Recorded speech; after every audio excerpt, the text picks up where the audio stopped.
Alright guys, this is a another set of budget ratchets that I've had in my collection for just a little bit, but I wanted to put them up there and let you guys take a look at them. These are being sold on Amazon by this company called Kauplus, and these are 100% made in Taiwan. These are a twin pawl 72 tooth proto style mechanism in all these, and of course rubber over molded grips on them. But these are actually a pretty well made set of ratchets, especially for, like a, young guy just, kind of starting out, just, garage mechanic or something like that. The 1/2 inch ones, real nice, big and beefy. You can break lug nuts and stuff loose with this guy. But these are actually made by a company in Taiwan called Evo Plus, and I was able to find this out through that Made in Taiwan website, where you can search different manufacturers and what they make and whatnot. But obviously Kauplus, buys these and puts their name on it. This set I got for under $25 shipped, and right now I think they're up to like a 26.5 or something shipped, so it's a bargain basement price for a set of real well made stout Taiwan made ratchets. But these are a little different in that they actually have what I call this cold rivet in the back side of these, versus some of these other ratchets will either have no screw and then a peened crimped selector switch, or they'll have this screw like on this one. But we'll take this 1/2 inch one apart here and we'll take a look at it. They all seem to be super well made. The fit and finish on them's pretty good. Machining on them is really good. We'll look at the ball detent on here. Well centered and crimped. All the anvils have been machined after they were forged to size, so that's nice. This little guy here.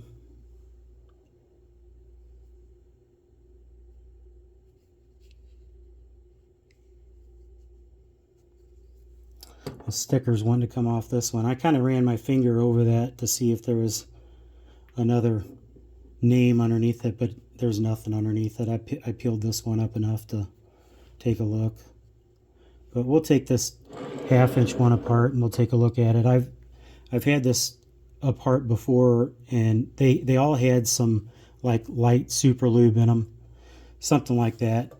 But I just cleaned them out and put 3-in-1 oil in them. But again, stuck record, but this style of ratchet's always going to have almost zero back drag on it, just from the design of it. They're all going to be like that. Very low back drag. All right, let's get this guy open here real quick on camera and we'll take a look at the guts. This is used as a T15 Torx screwdriver.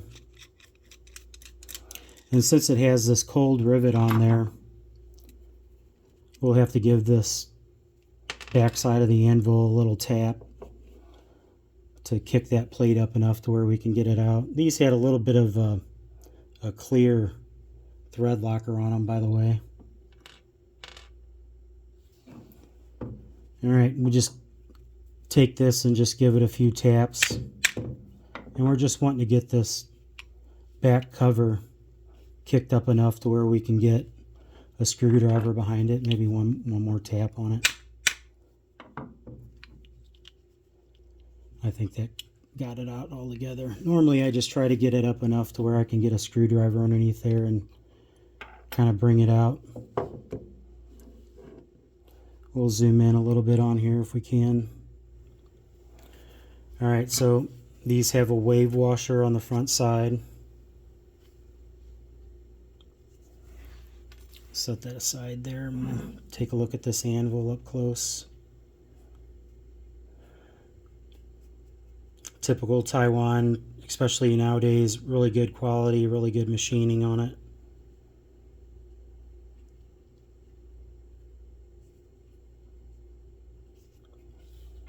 Like I said, this just has a little 3-in-1 oil in it for now.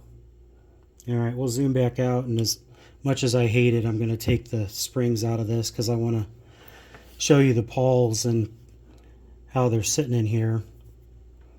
All right. All right, we'll just take one spring out. We'll take this right side pawl out of it.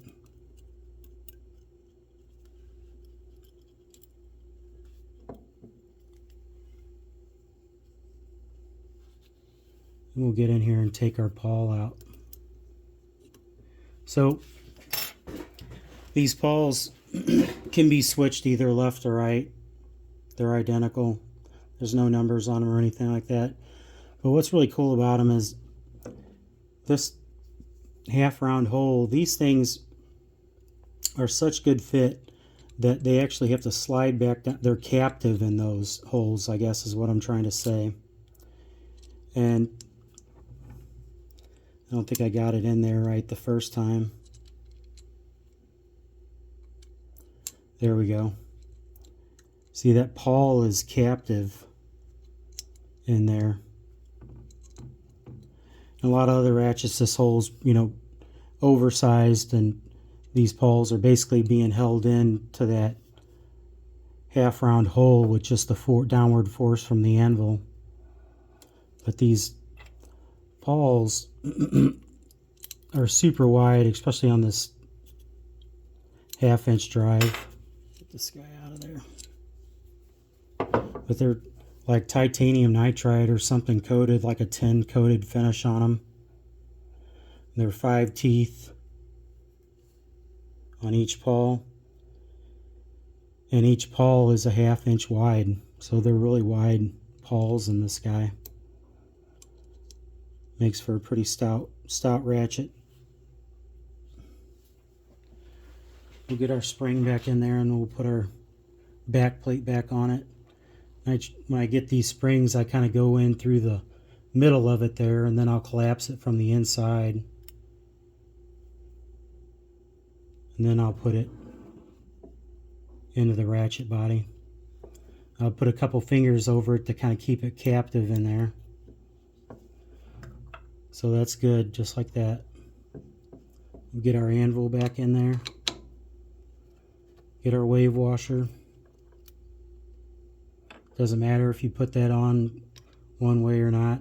But this back plate, you do want to make sure that you put it on the correct way. There is a chamfer on that center hole that matches up with that cold rivet. We'll put that guy back on there, and then we'll put our rivet back in. Kind of hold the works together there. We'll slip our rivet in, and we'll have to tap this guy down with the back end of a screwdriver or something.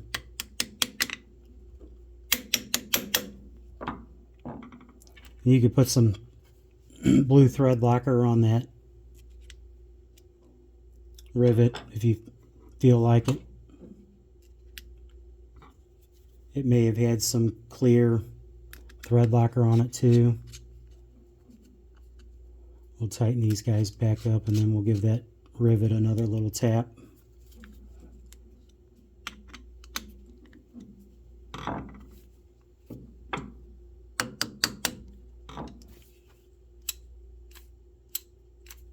Real good tactile switching on that.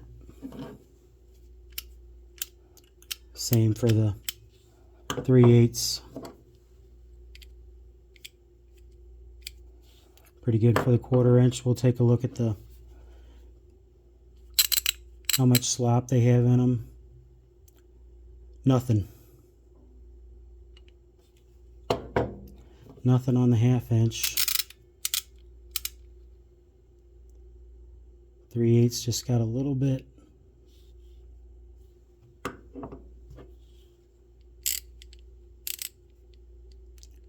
Quarter inch has the tiniest amount on it.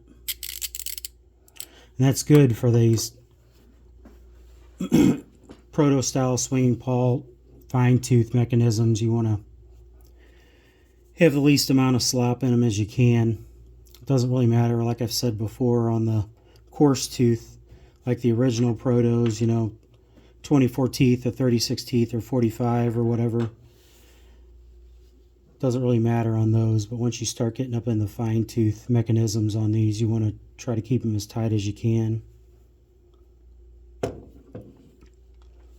But these have definitely been in the rotation in my collection. I've been using the 3/8 here lately, but I figured I'd put them up there, let you guys take a look at them. I thought they were really nice set of this style, at least, ratchet. Real big, nice beefy grip on it, especially if you have gloves or on it or something. If you got these in your 4x4 out on the trail and you're working, fit and finish on them looks really good. But alright guys, I figured I'd put those up there and let you take a look at them. We'll get back into some of the vintage ratchets here shortly. I think I just have maybe one or two other budget set of ratchets that I want to put up on YouTube. Alright guys, take care.